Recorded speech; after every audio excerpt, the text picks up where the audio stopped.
Buenos días, mi nombre es Johan Fernando Narrete del Colegio Buenos Aires y les voy a presentar la Guerra Fría del capítulo 8. Aunque la Rusia de los soviéticos pretende extender su influencia por todos los medios a su alcance, la revolución a escala mundial ya no forma parte de su programa y no existe ningún elemento en la situación interna del Unión que pueda promover el retorno a las antiguas tradiciones revolucionarias.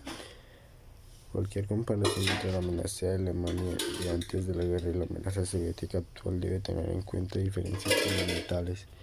Así pues, el riesgo de una catástrofe repentina es mucho menor con los rusos que con los alemanes.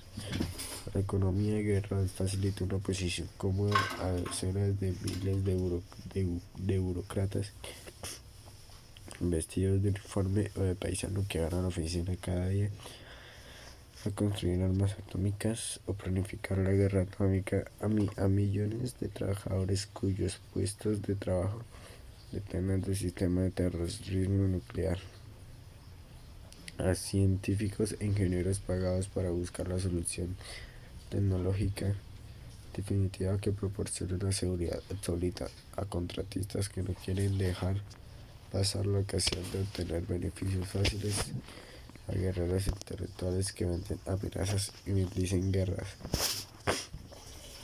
Los 45 años transcurridos entre la explosión de las bombas atómicas y el fin de la Unión Soviética no constituyen un periodo de la historia universal homogéneo y único, tal como veremos en los capítulos siguientes. Se dividen en dos mitades, uno a cada lado del hito que se representaba en los primeros años 70. Sin embargo, la historia del periodo en su conjunto sigue un patrón único, marcado por la peculiar situación internacional que dominó hasta la caída de la URSS. El enfrentamiento constante de las dos superpotencias surgidas de la Segunda Guerra Mundial, la denominada Guerra Fría. La Segunda Guerra Mundial apenas había acabado cuando la humanidad se precipitó en lo que sería razonable considerar una tercera guerra mundial. Lo que es muy singular es que, tal como dijo el gran filósofo Tomás Hobbes, la guerra no consiste solo en batallas o en acción de luchar, sino que es un lapso de tiempo durante el cual la voluntad de entrar en combate es suficientemente conocida. La Guerra Fría entre los dos bandos de los Estados Unidos y la URSS con sus respectivos aliados, que dominó por completo el escenario internacional de la segunda mitad del siglo XX, fue sin lugar a dudas un lapso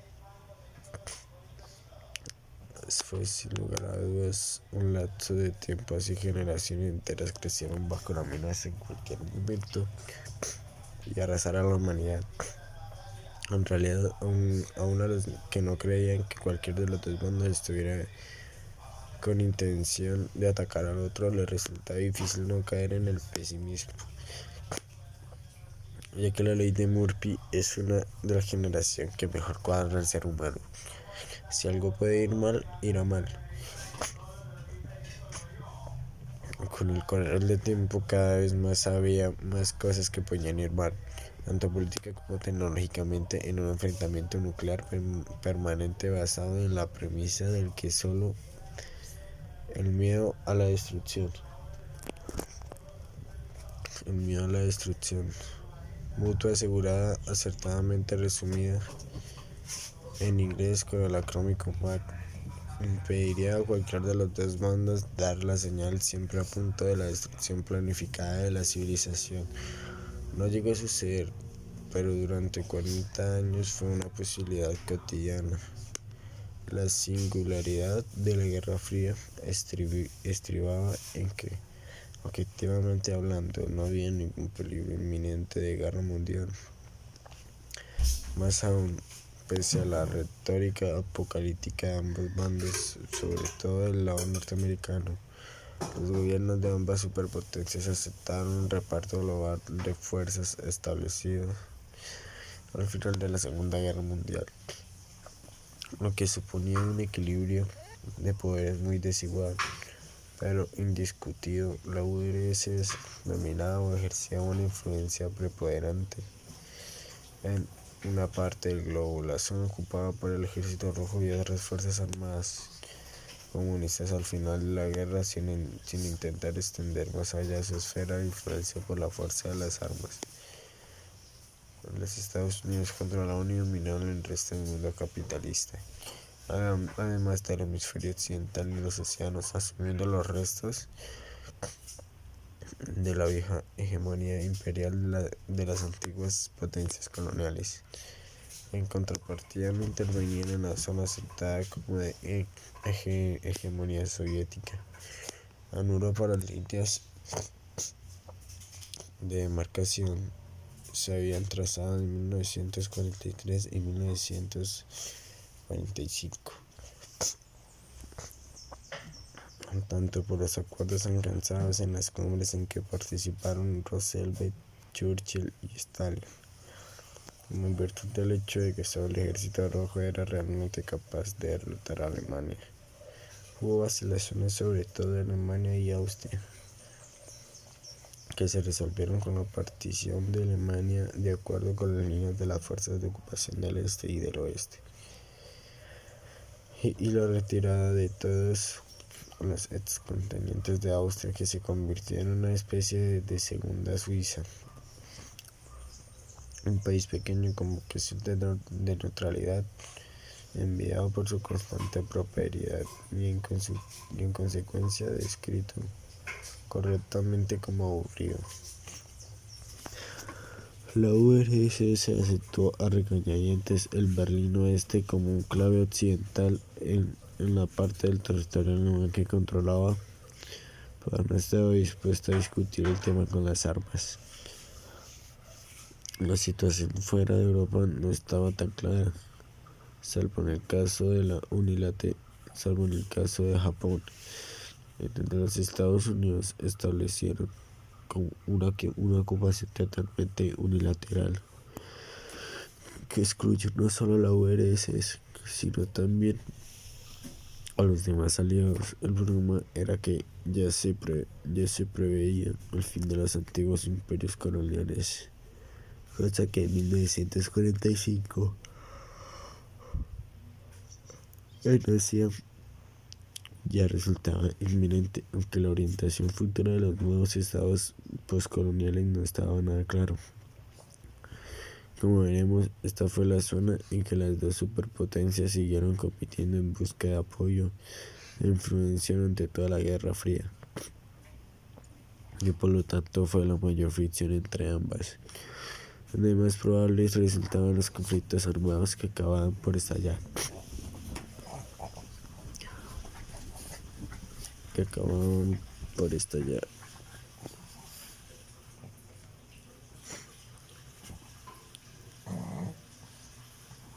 John Deere.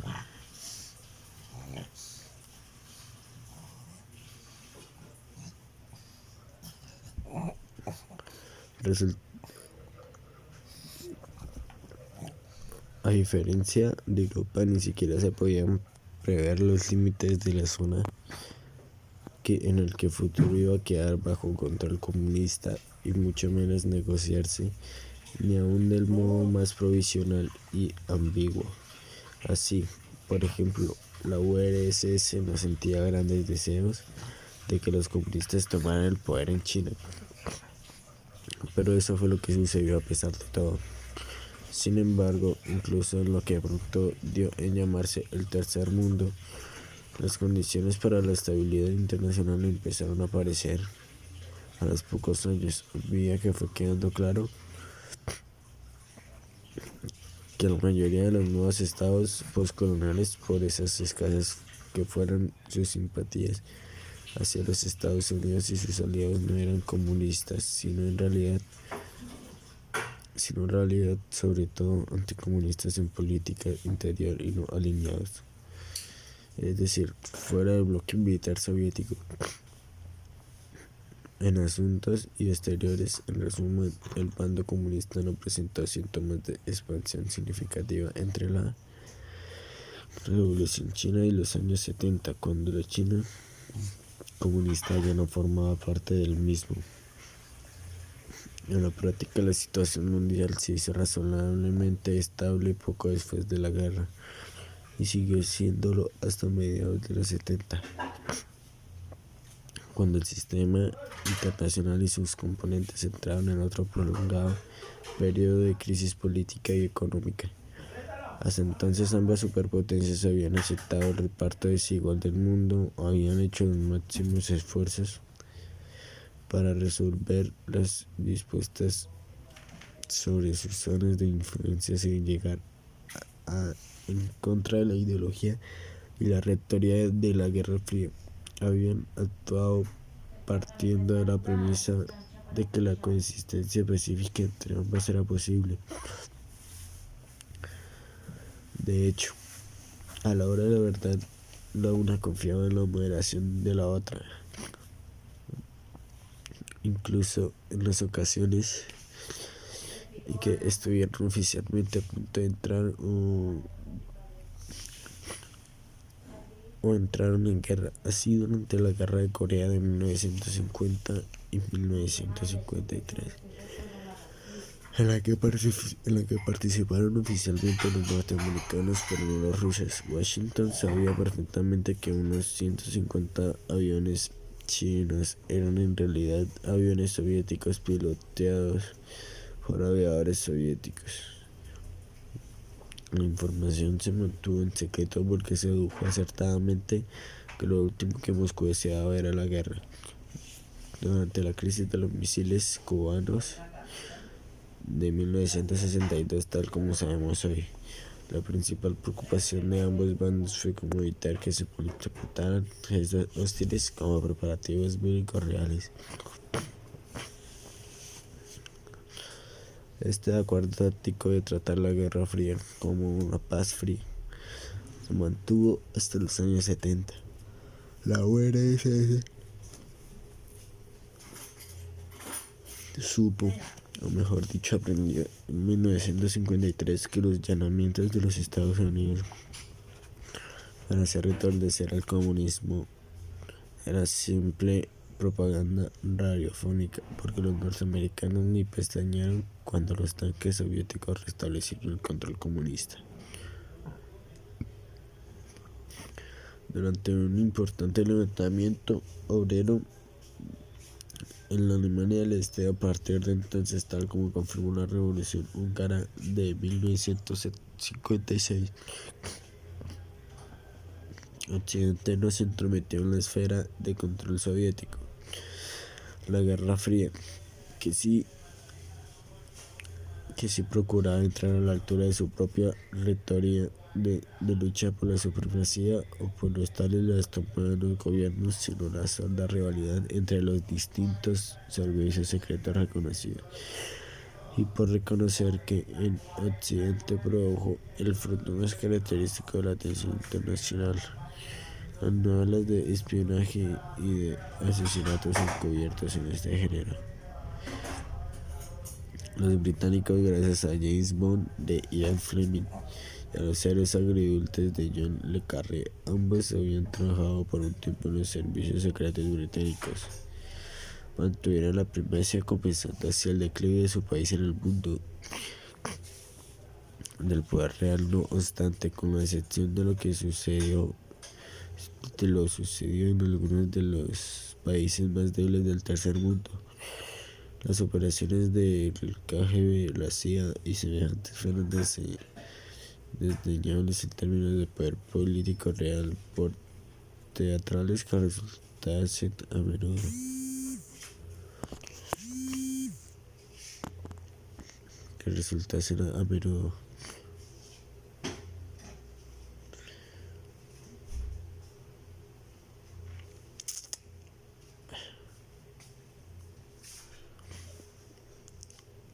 En tales circunstancias hubo en algún momento peligro real de la guerra mundial. Durante este largo periodo de tensión con la lógica excepcional de los accidentes que amenazan inevitablemente a quienes patinan sobre una delgada capa de hielo, es difícil de decir. Es probable que el periodo más explosivo fuera el que medió entre la programación formal de la doctrina Truman En marzo de 1947, la política de los Estados Unidos tiene que ser apoyar a los pueblos libres que se resisten a ser subyugados por minorías armadas o por presiones exteriores. Y abril de 1951, cuando el mismo presidente de los Estados Unidos destituyó al general Douglas MacArthur, comandante en jefe de las fuerzas de los Estados Unidos en la Guerra de Corea. Entre 1950 y 1953, que llevó demasiado lejos sus ambiciones militares. Durante esta época, el temor de los norteamericanos a la desintegración social, una revolución en países no soviéticos de Eurasia, no era simple fantasía. Al fin y al cabo, en 1949 los comunistas se hicieron con el poder en China.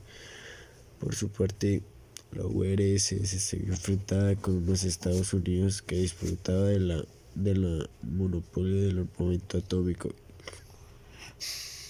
y que multiplicaban las declaraciones de anticomunismo militante y amenazador, mientras la solidez del bloque soviético empezaba a requebrajarse con la ruptura de la Yugoslavia de Tito de 1948. Además, a partir de 1949, el gobierno de Chile no solo se involucró en una guerra de gran calibre con Corea sin pensarlo dos veces, sino que, a diferencia de otros gobiernos, estaba dispuesto a afrontar la posibilidad real de luchar y sobrevivir a un holocausto nuclear. Todo podía suceder. Una vez que la URSS se hizo con armas nucleares 4 años después de Hiroshima, en el caso de las bombas atómicas de 1949, 9 meses después de los Estados Unidos, en el que de la bomba de hidrógeno de 1953, sus relaciones mutuas pues era el equivalente de un pacto suicida, que contemplaron seriamente la posibilidad de utilizar las armas nucleares contra terceros. Los Estados Unidos en Corea en 1951 y para salvar a los franceses en Indochina en 1954. La URSS contra China en 1969. No está muy claro, pero lo cierto es que no lo hicieron. Sin embargo, ambas superpotencias se sirvieron de la amenaza nuclear casi con toda certeza, sin tener intención de cumplirla en algunas ocasiones. Los Estados Unidos, para acelerar las negociaciones de paz en Corea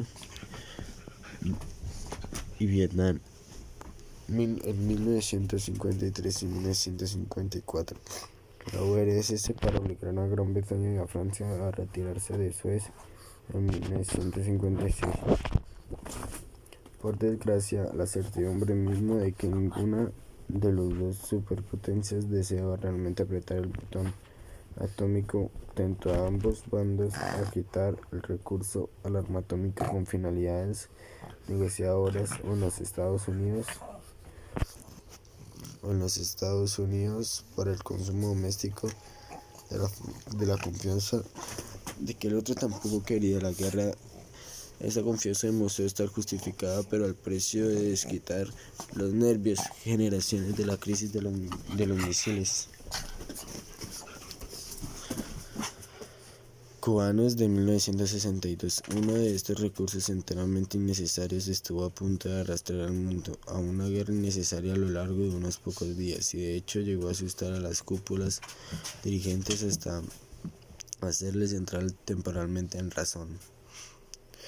Como podemos explicar, los 40 años de enfrentamiento armado y de movilizaciones permanentes basados en la premisa siempre inverosímil, y en este caso totalmente infundada, de que el planeta era tan inestable que podía estallar una guerra mundial en cualquier momento, y que eso solo basaba en la creencia occidental absurda mundial.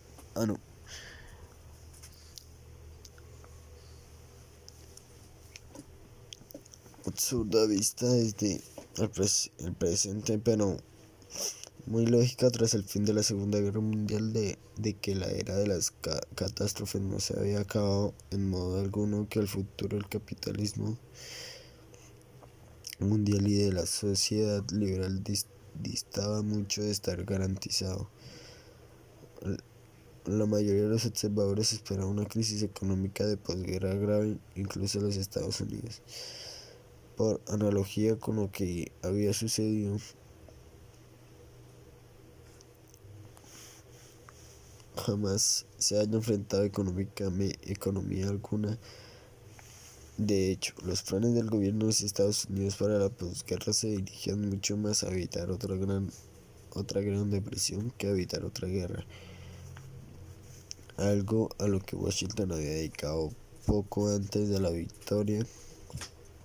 Si Washington esperaba serias alteraciones de posguerra que socavasen la estabilidad social, la política y económica del mundo, era porque al acabar la guerra los países beligerantes, con la excepción de los Estados Unidos, eran mundos en ruinas habitados por radas,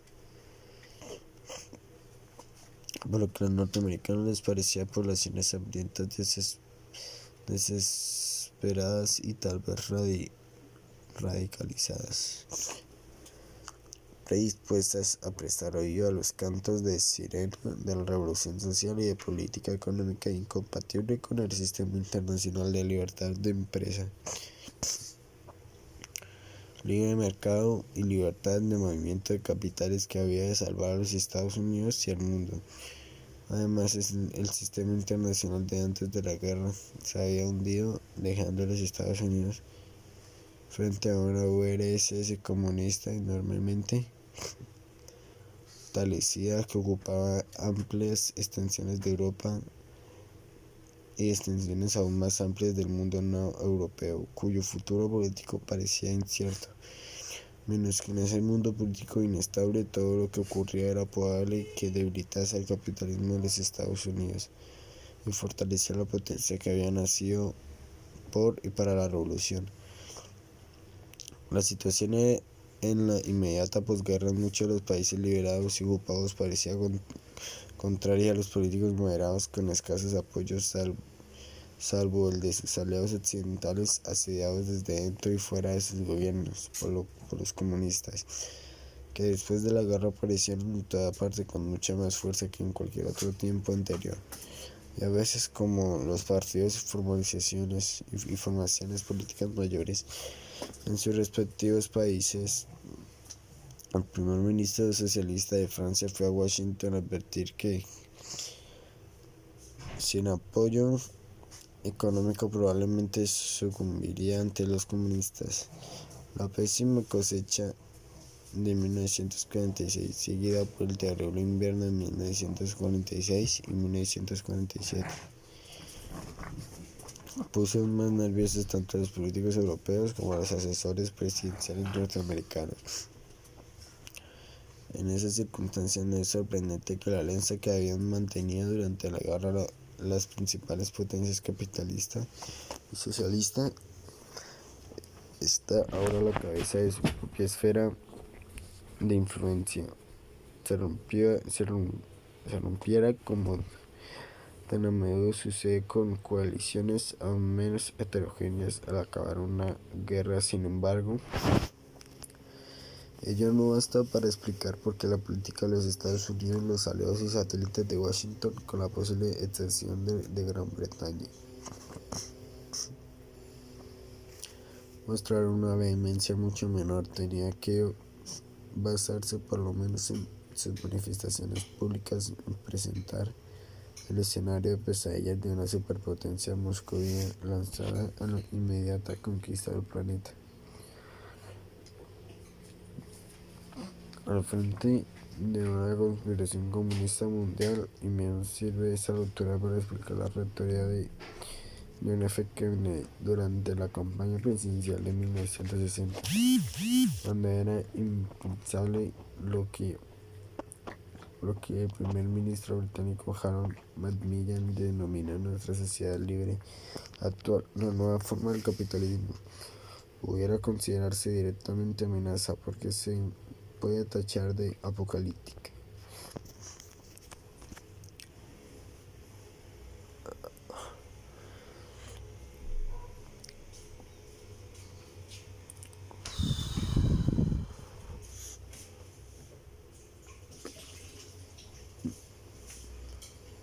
la visión de los profesionales del Departamento de Estado tras el fin de la guerra, porque hasta el sereno diplomático británico, que rechazaba toda comparación de la URSS con la Alemania nazi, informaba luego desde Moscú que el mundo se enfrentaba ahora al equivalente moderno a las guerras de religión del siglo XXI, en el que el comunismo soviético luchará contra la democracia social occidental y la versión norteamericana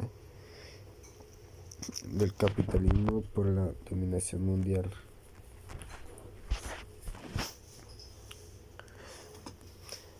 Y es que ahora resulta evidente, y era tal vez razonable, incluso en 1945 y 1947, que la URSS ni era expansionista, menos aún agresiva, ni contaba con extender el avance del comunismo más allá de lo que se supone se había acordado en las cumbres de 1943-1945. De hecho, allí en donde la URSS controlaba regímenes y movimientos comunistas satélites, estos tenían el compromiso específico de no construir estados según el modelo del compromiso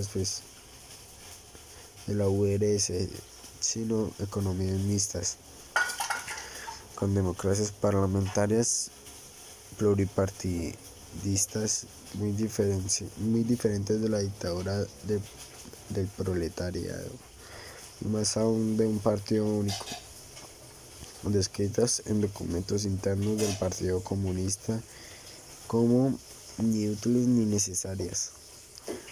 Los únicos regímenes comunistas que se negaron a seguir esta línea fueron aquellos cuyas revoluciones que Stalin desalentó firmemente escaparon al control de Moscú, como Yugoslavia. Además, y aunque esto sea algo a lo que no se haya prestado mucha atención, la URSS desmovilizó sus tropas. Su principal base en el campo militar casi tan deprisa como los Estados Unidos, con lo que el Ejército Rojo disminuyó sus efectivos de un máximo casi 12 millones de hombres en 1945, 3 millones antes de finales de 1948. Desde cualquier punto de vista racional, la URSS no representaba ninguna amenaza inmediata para quienes se encontrasen fuera del ámbito de ocupación de las fuerzas del Ejército Rojo. Después de la guerra se encontraba en ruinas, desangrada y exhausta, con una economía civil hasta trizas, y un gobierno que desconfiaba de una población gran parte de la cual, fuera de Rusia, había mostrado una clara y comprensible falta de adhesión al régimen en sus confines occidentales. La URSS continuó teniendo dificultades con las guerrillas ucranianas y de otras nacionalidades durante años. La dirigía un dictador que había mostrado ser tan poco partidario de correr riesgo fuera del territorio bajo su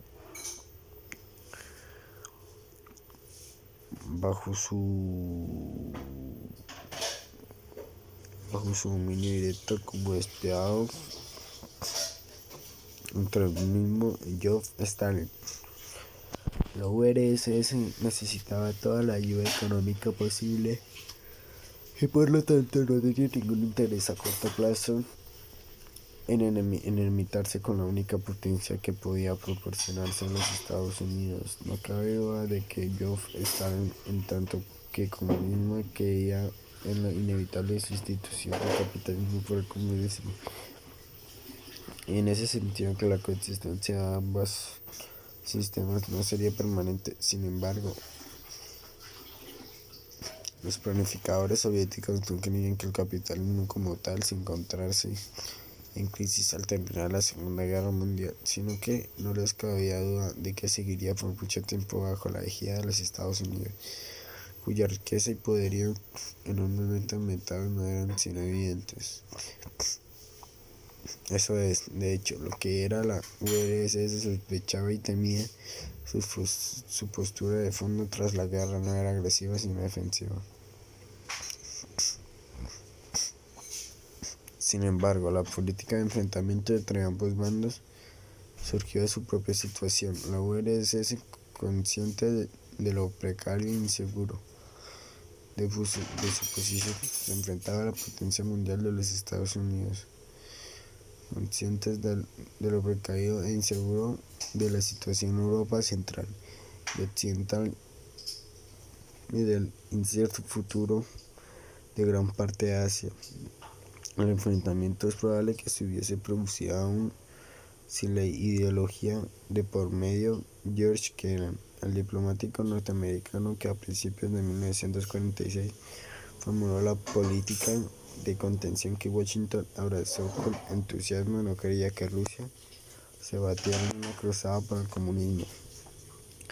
Y tal como demostró su carrera posterior, él mismo se guardó mucho de participar en cruzadas ideológicas con la posible excepción de sus ataques a la política democrática.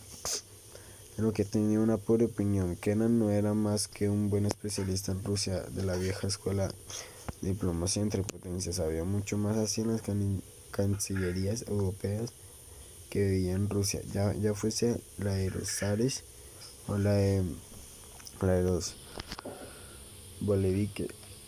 Una sociedad atrasada y bárbara gobernada por hombres. Ha dado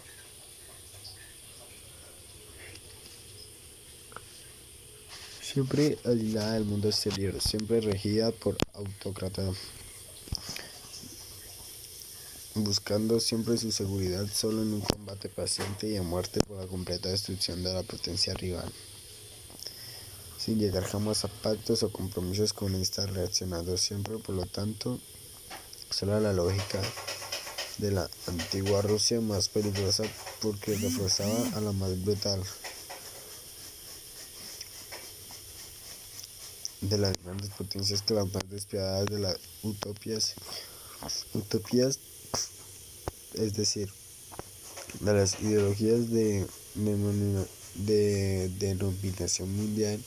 Pero esa tesis implicaba que la única potencia rival de Rusia, los Estados Unidos, habría tenido que contener la presión rusa con una resistencia inflexible, aunque Rusia no hubiese sido comunista. Por otra parte, desde el punto de vista de Moscú, la única estrategia racional para defender y explotar una posición de gran aunque frágil potencia internacional era exactamente la misma: la intransigencia. Nadie sabía mejor que Stalin lo males que eran sus cartas. No cabía negociar las posiciones que le había ofrecido Roosevelt y Churchill ante la intervención soviética. Era esencial para derrotar a Hitler, y todavía se creía que sería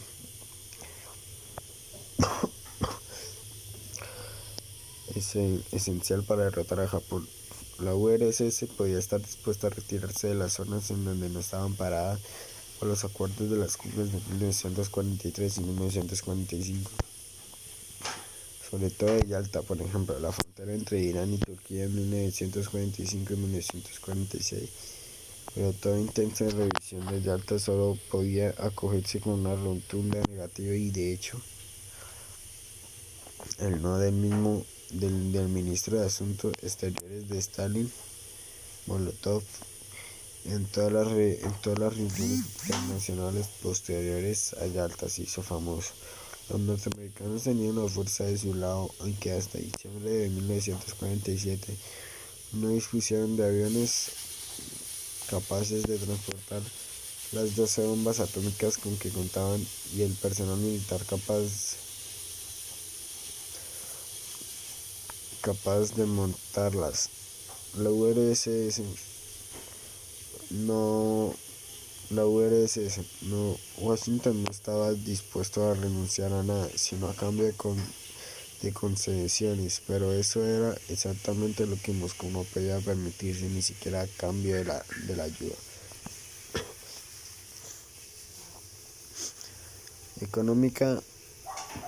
económica que necesitaba desesperadamente y que en cualquier caso los norteamericanos no querían concederles, con la excusa de que se le había traspapelado la petición soviética de un crédito de posguerra presentada antes de Yalta.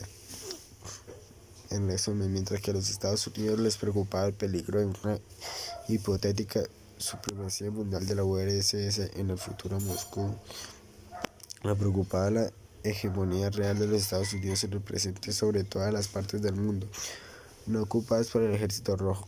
No hubiese sido muy difícil convertir a una URSS agotada y empobrecida en otro satélite de la economía estadounidense juntas. La intransigencia era la táctica lógica que destaparon el farol de Moscú si querían, pero esa política de mutua intransigencia, incluso de rivalidad permanente, no implica un riesgo cotidiano de guerra. Los ministros de Asuntos Exteriores británicos del siglo XIX quedaban por sentado que el afán expansionista de la Rusia de los zares debía contenerse constantemente al modo de Kennan. Sabían perfectamente que los momentos de enfrentamiento abierto eran contados, y la crisis bélica es todavía más. La intransigencia mutua implica aún menos una política de lucha a vida o muerte, de guerra, religión. Sin embargo, había en la situación dos elementos que contribuyeron a desplazar el enfrentamiento de ámbitos de la razón al de las emociones, como la URSS. Los Estados Unidos eran una potencia que representaba una ideología considerada sinceramente por muchos norteamericanos como modelo para el mundo. A diferencia de la URSS, los Estados Unidos eran una democracia. Por desgracia, este segundo elemento era probablemente el más peligroso, y es que el gobierno soviético, aunque también satanizara a su antagonista global, no tenía que preocuparse por ganarse los votos de los congresistas o por las elecciones presidenciales y legislativas. Al contrario, que el gobierno de los Estados Unidos, para conseguir ambos objetivos, el anticomunismo apocalíptico, resultaba útil y por consiguiente tentador incluso para poder político que no estaban sinceramente convencidos de su propia retórica, o que, como el secretario de Estado para la Marina del presidente Truman, James Forrestal, que nació en 1882 a 1949, estaban lo bastante locos médicamente hablando como para suicidarse, porque veían venir a los rusos desde la tana del hospital, un enemigo exterior que amenazase a los Estados Unidos. El resultado práctico a los gobiernos norteamericanos, que había llegado a la acertada conclusión de que los Estados Unidos eran ahora una potencia mundial, en realidad la mayor potencia mundial, con mucho que seguían viendo el aislacionismo, un proteccionismo defensivo, como sus mayores obstáculos internos. Si los mismísimos Estados Unidos no estaban a salvo, entonces no podían renunciar a las responsabilidades y recompensas del liderazgo mundial. Igual, al terminar de la primera gran guerra, más concretamente la histérica pública, facilitaba a los presidentes la obtención de las enormes sumas necesarias para financiar a la política norteamericana. Gracias a una ciudadanía notoria por su escasa predisposición a pagar impuestos, y el anticomunismo era auténtica y visceralmente popular en un país basado en el individualismo y en la empresa privada, cuya definición nacional se daba en unos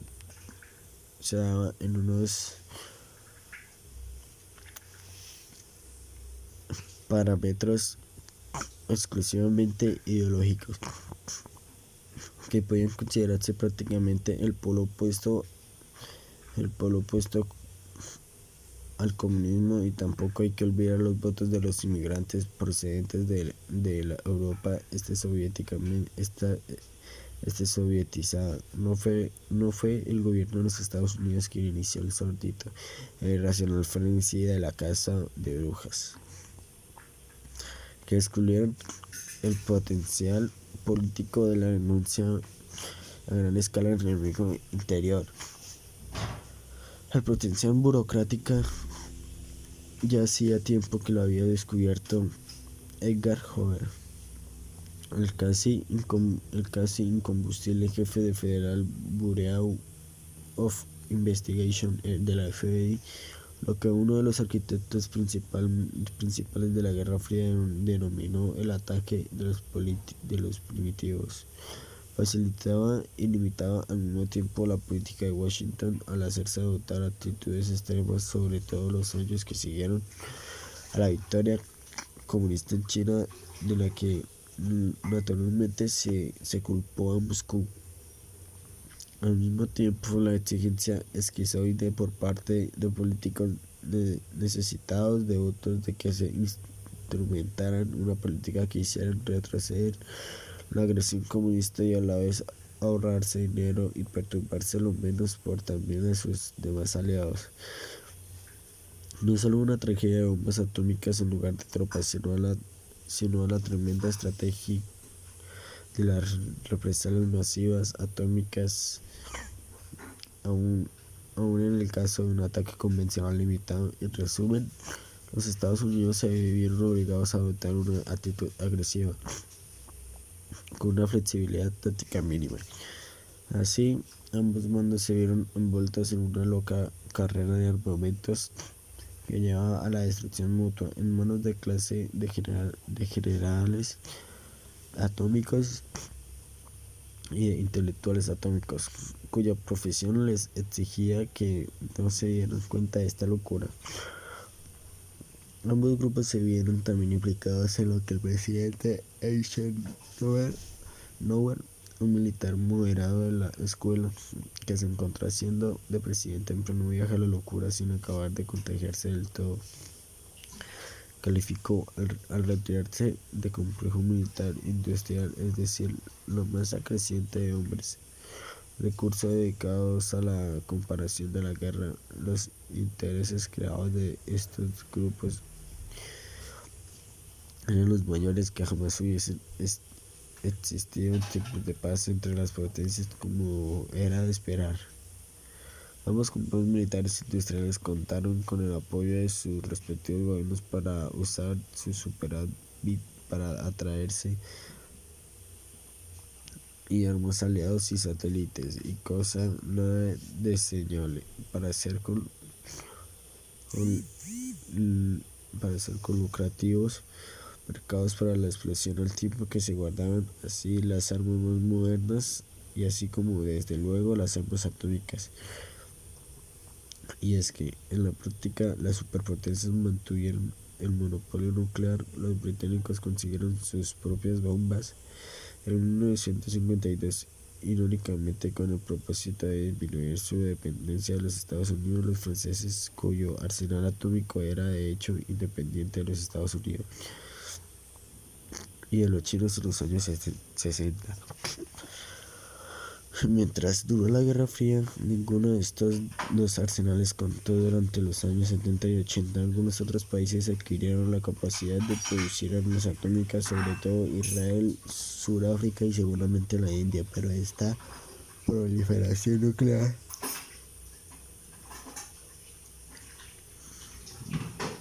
no se convirtió en un problema internacional grave hasta después del fin de la orden mundial bipolar de las dos superpotencias en 1989. Así pues, ¿quién fue el culpable de la Guerra Fría?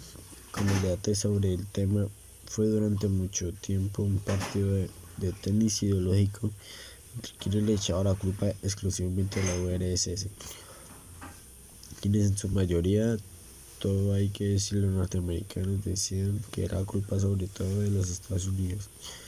Resulta tentador ese grupo intermedio que le echan la culpa al temor mutuo, surgido del enfrentamiento hasta que los dos bandos ambos empezaron a movilizarse.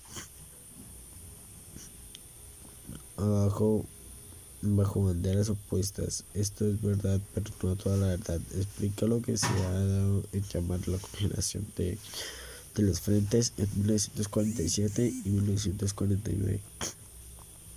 La partición gradual de Alemania desde 1947 hasta la construcción del muro de Berlín en 1961. El fracaso de los anticomunistas occidentales a la hora de evitar verse envueltas en la alianza militar dominada por los Estados Unidos.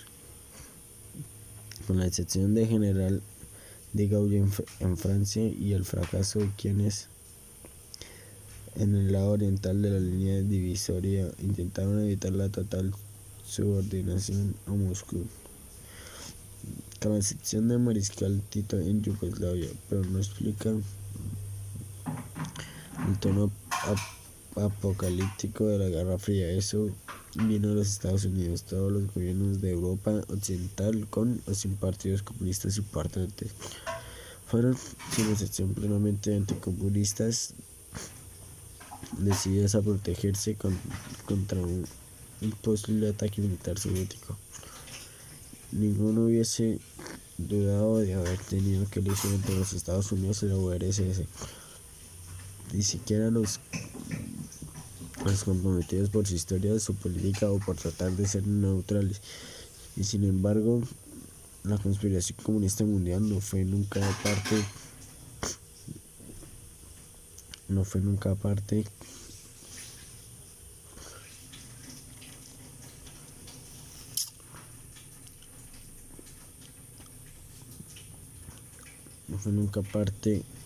democráticas, por lo menos tras la inmediata posguerra. Entre los países democráticos, solo los Estados Unidos eligieron presidentes como John F. Kennedy en 1960 para ir en contra del comunismo, que en términos de política interna era tan insignificante en un país como Bustimo en Irlanda. Si alguien puso el espíritu de cruzada en la Realpolitik del enfrentamiento internacional entre potencias, allí lo dejó fue Washington.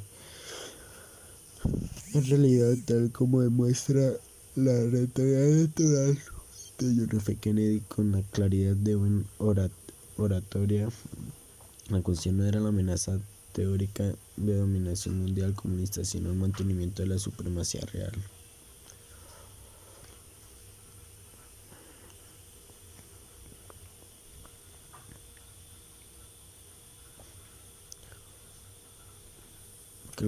Con la significativa excepción de las tres principales contendientes, la URSS, los Estados Unidos y Gran Bretaña, se incidieron en regímenes y pro-anticomunistas homogéneos en 1947 y 1948.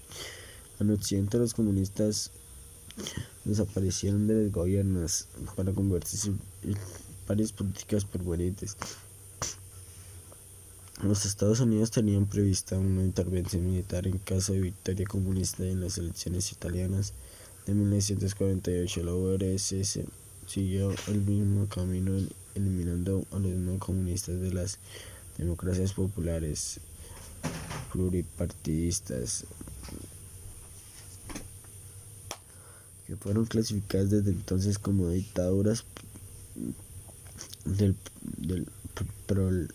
proletariado, o sea, de los partidos comunistas. Se creó una internacional comunista curiosamente limitada y eurocéntrica para hacer frente a los Estados Unidos, pero se disolvió discretamente en 1956. En cuanto al clima internacional, se ha enfriado un poco. La dominación soviética directa quedó firmemente establecida en toda la Europa oriental, salvo curiosamente Finlandia, que estaba a merced de los soviéticos y cuyo importante partido comunista se salió del gobierno en 1948. El por qué Stalin se contuvo cuando podría haber instalado un gobierno satélite allí sigue estando poco claro, aunque tal vez lo disuadieran las altas probabilidades de que los finlandeses se alzaran en armas una vez más. Pues lo cierto es que Stalin no tenía ninguna ganas de correr el riesgo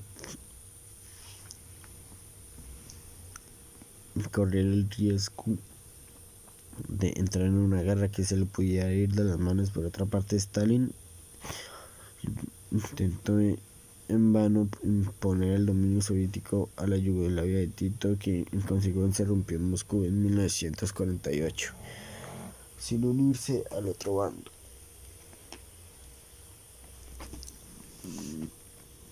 La política del bloque comunista fue a partir de entonces previsiblemente monolítica, aunque la fragilidad del monolítico fue cada vez más evidente a partir de 1956. La política de los estados europeos alineados con los Estados Unidos fue menos unicolor, ya que la práctica totalidad de los partidos políticos locales, salvo los comunistas, les unió a su antipatía por los soviéticos en cuestiones de política exterior. No importaba quién estuviera al mando. Sin embargo, los Estados Unidos simplificaron las cosas en dos de los antiguos países enemigos, Japón e Italia, a crear lo que venía a ser un sistema permanente de partido único en Tokio. Los Estados Unidos impulsaron la fundación del Partido Demócrata Liberal en 1955. Y en Italia, al insistir en la exclusión total de poder del partido de oposición natural, porque daba la casual de que los comunistas entregaron el país a la democracia cristiana. Con el apoyo suplementario, según lo requiera la ocasión, de una selección de mini partidos liberales, republicanos, etc. A partir de principios de los años 60, el único partido importante que faltaba, el socialista, se unió a la coalición gubernamental tras haber disuelto su larga alianza con los comunistas después de 1956. Las consecuencias para ambos países fueron la estabilización de los comunistas en Japón, los socialistas como la principal fuerza opositora, y la instalación de unos regímenes de corrupción institucional a una escala tan asombrosa que, cuando finalmente afloró en 1992 y 1993, escandalizó a los propios italianos y japoneses. Tanto gobierno como oposiciones encallados por este procedimiento se hundieron con el equilibrio de las superpotencias que había creado en ese estado. Sin embargo, los efectos de la Guerra Fría sobre la política internacional europea fueron más notables que sobre la política interna continental. La Guerra Fría creó en la Comunidad Europea, con todos sus problemas, una forma de organización política sin ningún precedente, a saber, a un organismo permanente o por lo menos de larga duración para integrar las economías y en cierta medida los sistemas legales de una serie de estados-nación independientes formada al principio de 1957 por 6 estados: Francia, República Federal de Alemania, Italia, Países Bajos, Bélgica y Luxemburgo. A finales del siglo XX corto, cuando el sistema empezó a tambalearse, al igual que todos los productos de la Guerra Fría, se le habían unido seis más: Gran Bretaña, Irlanda, España, Portugal, Dinamarca y Grecia, y se había comprometido en principio a alcanzar un mayor grado de integración, tanto política como económica, que llevara a una unión política permanente, federal o confederal de Europa. La comunidad fue creada, como otras muchas cosas, en la que después de 1945, tanto por los Estados Unidos como en contra de ellos, e ilustra tanto el poder como la ambigüedad de este país y sus limitaciones, pero también ilustra la fuerza del miedo que mantenía unida a la alianza antisoviética. Miedo no solo a la URSS. Para Francia, Alemania seguía siendo el peligro principal y el temor a una gran potencia renacida de la Europa central. Lo compartían en menor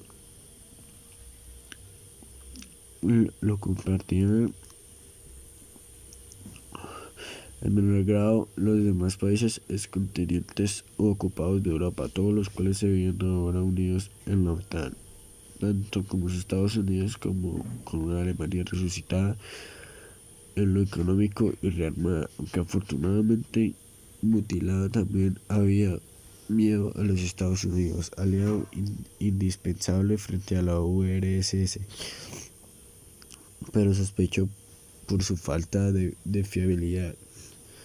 Un aliado de forma nada sorprendente podía ser capaz de poner los intereses de la supremacía mundial norteamericana por encima de todo lo demás, incluidos los intereses de sus aliados. No hay que olvidar que en todos los cálculos efectuados sobre el mundo de la posguerra, así como en todas las decisiones de la posguerra, la premisa de toda política era la preeminencia económica norteamericana. Tampoco estaban los Estados Unidos en situación de imponer a los estados europeos su ideal de un plan europeo único que condujera a ser posible hacia Europa unida según el modelo estadounidense en su estructura política, así como en una floreciente económica de libre empresa. Los franceses, que soñaban con una Francia fuerte y una Alemania dividida físicamente, y aparte de la alianza antisoviética, que era el lógico complemento del Plan Marshall. La Organización de Tratado de Atlántico Norte, OTAN, de 1949 tenía que basarse, siendo realista, en la fortaleza económica alemana ratificada con el rearme de Alemania. Lo mejor que los franceses podían hacer era vincular los asuntos de Alemania Occidental y de dos antiguos adversarios. Así pues, los franceses propusieron su propia versión de una Unión Europea, la Comunidad Europea del Carbón y de Acero, en 1951, que luego se transformó en la Comunidad Económica Europea o Mercado Común Europeo en 1957. Más adelante simplemente en la Comunidad Europea, y a partir de 1993 la Unión Europea tenía su cuartel general en Bruselas, pero la alianza franco-alemana era su núcleo.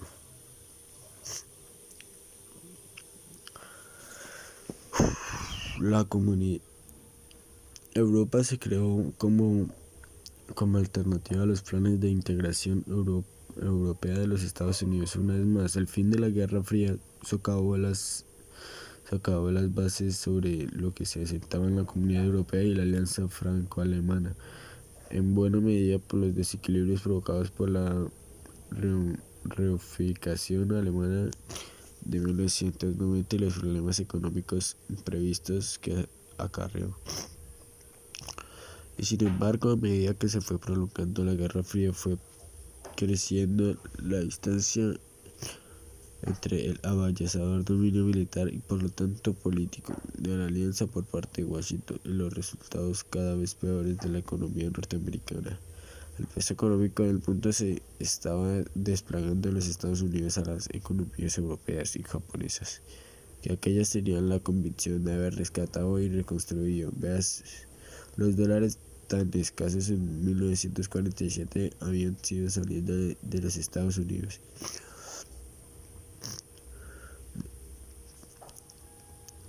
Como una torrente cada vez mayor acelerada, sobre todo en los años 60, por la afición norteamericana a financiar el déficit provocado por los enormes costes de sus actividades militares planetarias, especialmente en la guerra de Vietnam después de 1965, así como por el programa de bienestar social más ambicioso de la historia de los Estados Unidos. El dólar, pieza fundamental de la economía mundial de posguerra, tal como la habían preconcebido y garantizado los Estados Unidos se debilitó respaldado en teoría por el oro de Falkland, que había llegado a poseer 3/4 partes de las reservas mundiales. En la práctica se trataba cada vez más de un torrente de papel o de asientos en libros de contabilidad. Pero como la estabilidad del dólar la garantizaba su vínculo con una cantidad determinada de oro, los precavidos europeos, encabezados por los super precavidos franceses, preferían cambiar papel potencialmente devaluado por lingotes macizos. Así pues, el oro salió a chorros de Falkland y su precio aumentó al tiempo que lo hacía la demanda. Durante la mayor parte de los años 60, la estabilidad del dólar y con ella la del sistema internacional de los Estados Unidos, sino en la disposición de los bancos centrales europeos, presionados por los Estados Unidos a no cambiar sus dólares por oro, y al unirse a un bloque de oro para estabilizar el precio del metal en los mercados. Pero eso no duró. En 1968 el bloque de oro, agotados sus recursos, se disolvió, con lo que de hecho se puso fin a la convertibilidad del dólar, formalmente abandonada en agosto de 1971, y con ella la estabilidad del sistema internacional de pagos, cuyo dominio por parte de los Estados Unidos o de cualquier otro país tocó a su fin. Cuando acaba la Guerra Fría, la hegemonía económica norteamericana había quedado tan mermada que el país ni siquiera podía financiar su propia hegemonía militar. La Guerra del Golfo de 1991 contra Irak, una operación militar excepcionalmente norteamericana, la pagaron con ganas o sin ellas terceros países que apoyaban a Washington, y fue una de las escasas guerras de la que una gran potencia sacó pingües beneficios. Por suerte para las partes afectadas, salvo para la infeliz población iraquí, todo terminó en cuestión de días.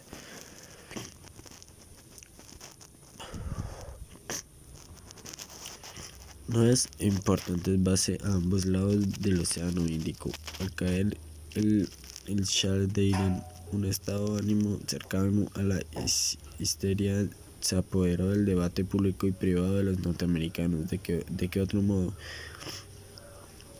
Por una prodigiosa ignorancia de la topografía de Asia. Podemos explicar la opinión de los norteamericanos expresada en serio en esos momentos de que la entrada de tropas soviéticas en Afganistán representaba el primer paso de un avance soviético que pronto llegaría al Océano Índico y el Golfo Pérsico.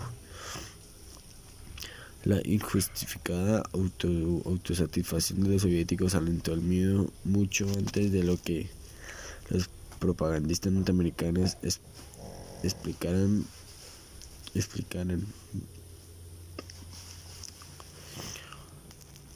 El régimen de Brezhnev había empezado a arruinarse él solo al emprender un programa de armamento que elevó los gastos en defensa en un promedio anual de 4 o 5%. En términos reales, durante los 20 años posteriores a 1964, la carrera había sido absurda, aunque le proporcionó a la URSS la satisfacción de poder decir que había alcanzado la paridad con Estados Unidos en lanzadores de misiles en 1971 y una superioridad de 25% en 1976, aunque siguió estando muy por debajo de los Estados Unidos en cabezas nucleares. Hasta el pequeño arsenal atómico soviético había disuadido a los Estados Unidos durante la crisis Cuba, y hacía tiempo que ambos bandos podían convertir el uno al otro en un montón de escombros. El esfuerzo sistemático soviético por crear una marina con una presencia mundial en todos los océanos, o más bien dado a su fuerte presencia mundial en todos los océanos, eran los submarinos debajo de los mismos, tampoco era mucho más sensato en los términos estratégicos, pero por lo menos era comprensible como gesto político de una superpotencia global que reclamaba el derecho a ser ondear a su pabellón en todo el mundo, pero el hecho mismo de que la URSS ya no aceptase su confinamiento regional les pareció a los guerreros fríos norteamericanos la prueba palpable de que la supremacía occidental terminaría, si no reafirmaba mediante una demostración de fuerza. La creciente confianza que llevó a Moscú a abandonar la cautela en asuntos internacionales se lo confirmaba. Más tractores que los Estados Unidos, si no había logrado adaptarse a una economía basada en la silicona y en el software. No había absolutamente ni indicio ni probabilidad de que la URSS deseara una guerra, excepto tal vez contra China, y mucho menos de que planeara un ataque militar contra Occidente en los delirantes escenarios de ataque nuclear procedentes de los guerreros fríos en activo y la propaganda gubernamental de Occidente a principios de los años 80 eran de cosecha propia, aunque en la práctica acabaron por convencer a los soviéticos de que un ataque nuclear preventivo occidental contra la URSS era posible o incluso, como en algunos momentos de 1983, inminente, y desencadenaron el mayor movimiento pacifista y antinuclear de masas de la Guerra Fría, la campaña contra el despliegue de una nueva gama de misiles de Europa.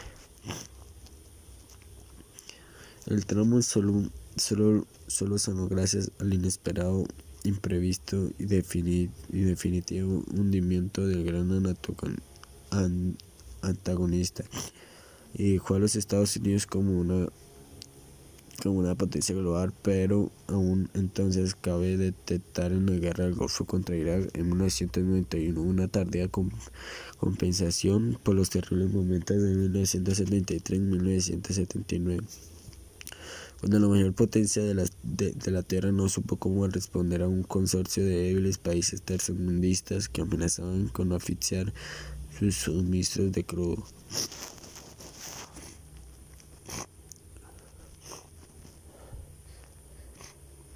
Mediante la competencia en una carrera de armamentos colosal, enormemente cara, pero el sistema capitalista mundial podía absorber la deuda de $3 billones. Básicamente en gastos militares en que los años 80 hundieron a los Estados Unidos, hasta entonces el mayor acreedor mundial. Nadie, ni dentro ni fuera, estaba dispuesto a hacerse cargo de una deuda equivalente en el caso soviético, que de todos modos representaba una proporción de la producción soviética, posiblemente la cuarta parte, mucho de mayor, el 7% del gigantesco PIB de los Estados Unidos, que se destinó a partir de defensa a mediados de los años 80. Los Estados Unidos, gracias a una combinación de buena suerte histórica y de su política, vieron cómo sus satélites se convertían en economías tan florecientes que llegaban a aventajar a la suya. A finales de los años 70, las economías de la Comunidad Europea y Japón juntas eran un 60% mayores que los Estados Unidos. En cambio, los aliados y satélites de los soviéticos nunca llegaron a emanciparse, sino que siguieron practicando una sangría abundante y permanente de decenas de miles de millones de dólares anuales a la URSS. Geográfica y demográficamente, los países atrasados del mundo, cuyas movilizaciones revolucionarias habrían de acabar según Moscú con el predominio mundial del capitalismo, representaban el 80% del planeta, pero en el plano económico eran secundarios. En cuanto a la tecnología, a medida de la superioridad occidental fue creciendo de forma casi exponencial, no hubo competencia posible. En resumen, la Guerra Fría fue desde el principio una lucha desigual.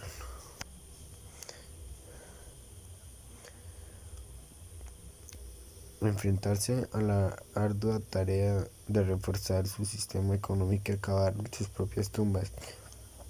La paradoja de la Guerra Fría fue que lo que derrotó y al final arruinó a la URSS no fue la confrontación, sino la distensión. Sin embargo, en un punto, los ultras de la Guerra Fría de Washington no estaban del todo equivocados. La verdadera Guerra Fría, como resulta fácil ver desde nuestra perspectiva actual, terminó como la cumbre de Washington en 1987. Pero no fue posible reconocer que había acabado hasta que la URSS dejó de ser una superpotencia o en realidad una potencia secas. 40 años de miedo y recelo de afilar los dientes del dragón militar industrial no podían borrarse así como así. Los engranajes de la maquinaria de guerra continuaron girando en ambos bandos. Pues los servicios secretos profesionales de la paranoia siguieron sospechando que en cualquier movimiento de otro lado no era más que un astuto truco para hacer bajar la guardia al enemigo y derrotarlo mejor. El hundimiento del Imperio Soviético en 1989, la desintegración y disolución de la propia URSS en 1989 y 1991 hizo posible pretender que nada había cambiado y menos aún creerlo.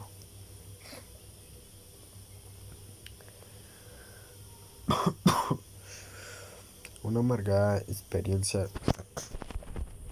lo hacían por razones propagandísticas, más por auténticos temor. Lo que Moscú temía no eran las fuerzas armadas alemanas, sino los misiles del lado de en territorio alemán. Pero después de la Guerra Fría era posible que surgieran otros conflictos de poder.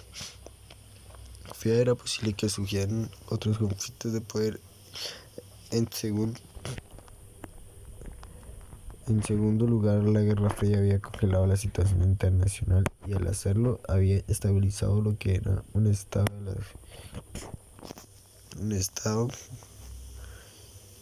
de las cosas provisional, y por fijar a Alemania en el caso más visible durante 46 años permaneció dividida, sino durante largos periodos, en 4 sectores: el occidental, que se convirtió en una república federal en 1948, el central, que se convirtió en la República Democrática Alemana en 1954, y el oriental, más allá de la línea Oder-Neisse, de donde se expulsó la mayor parte de alemanes y que se convirtió en parte de Polonia y de la URSS.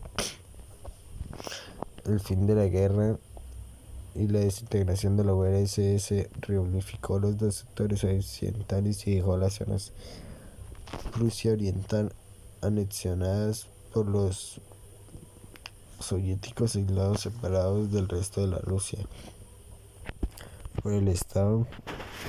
Ahora soviéticos separados de Rusia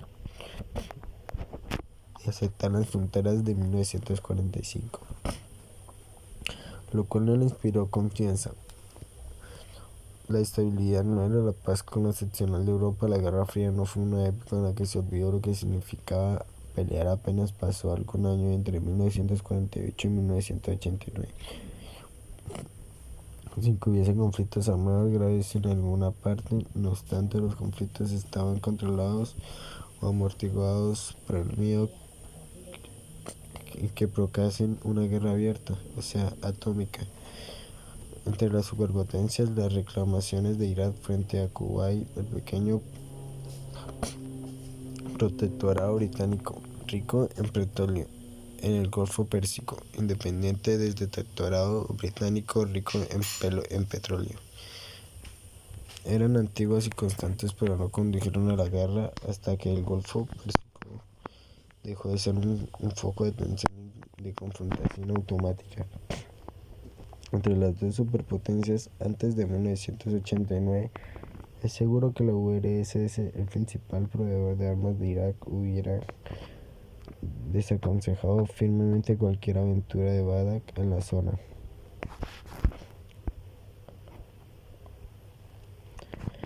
De este modo, la Guerra Fría se perpetuó a sí mismo. Las pequeñas guerras que en otro tiempo habían enfrentado a los satélites de una superpotencia contra los de la otra prosiguieron. Después de finalizar el viejo conflicto, ahora querían acabarlas los rebeldes de la UNITA. En Angola siguieron actuando contra el gobierno, aunque los sudafricanos y los cubanos se hubieran retirado de este desagradecido país. Y al Y a pesar de que los Estados Unidos y la ONU hubiesen renegado de ellos y hubiesen reconocido al otro bando, el emperador de Etiopía estaba del lado de los Estados Unidos y luego por lo entrar en el mundo posterior a la Guerra Fría como un territorio castigado por el hombre y por anárquicas guerra de clanes, carente de todo salvo de reservas casi limitadas de armas de fuego, municiones, minas y transportes militares. Los Estados Unidos y la ONU se movilizaron para llevar los alimentos y paz y resultó más difícil que inundar el país de armas en Afganistán. Los Estados Unidos habían distribuido por mayor misiles antiaéreos, calculando acertadamente que así contrarrestarían la supremacía aérea soviética. Cuando se retiraron los rusos, la guerra prosiguió como si nada hubiera cambiado, salvo que a falta de aviones los nativos podían explorar por sí mismos la floreciente demanda de Stinger, que vendían con grandes beneficios en el mercado internacional de armas. Desesperados, los Estados Unidos ofrecieron a comprarse los $100,000 cada uno, con una espectacular falta de éxito. Al fin de la Guerra Fría, suprimía de repente los puntales que habían sostenido la estructura internacional, y hasta un punto que todavía somos incapaces de apreciar. Las estructuras de los sistemas mundiales de la política interna, y lo que quedó fue un mundo de confusión y parcialmente en ruinas, porque no hubo nada que lo reemplazara. La idea de los portavoces norteamericanos estuvieron por poco tiempo de que el antiguo orden bipolar podía sustituirse con un nuevo orden mundial basado en la única superpotencia que había creado y que por ello parecía más fuerte que nunca. Pronto demostró ser irreal. No podía volverse al mundo de antes, la Guerra Fría, porque era demasiado lo que había cambiado y modificar todos los mapas a los políticos y económicos. Acostumbrados a usted mundo de una sola casa, incluso les resulta difícil o imposible apreciar